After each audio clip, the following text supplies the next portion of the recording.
ذلك الكتاب لا ريب فيه هدى للمتقين الذين يؤمنون بالغيب ويقيمون الصلاة ومما رزقناهم ينفقون والذين يؤمنون بما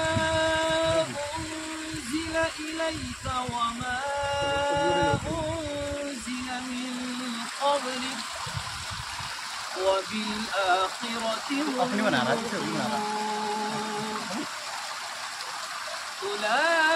أولئك على هدى من ربهم وأولئك هم المفلحون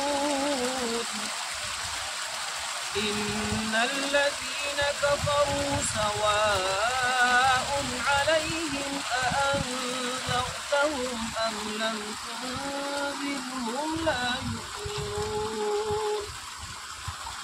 ختم الله على قلوبهم وعلى سمعهم وعلى أبصارهم غشاوة ولهم عذاب عظيم